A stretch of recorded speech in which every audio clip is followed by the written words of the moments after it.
بسم الله الرحمن الرحيم سبح اسم ربك الأعلى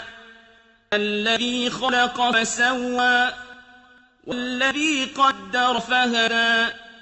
والذي أخرج المرعى فجعله غثاء أحوى سنقرئك فلا تنسى إلا ما شاء الله إنه يعلم الجهر وما يخفى ونيسرك لليسرى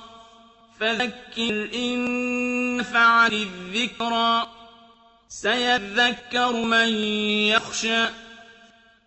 ويتجنبها الأشقى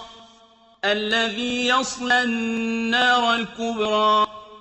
ثم لا يموت فيها ولا يحيا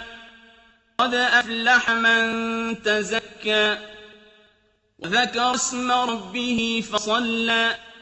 بل تؤثرون الحياة الدنيا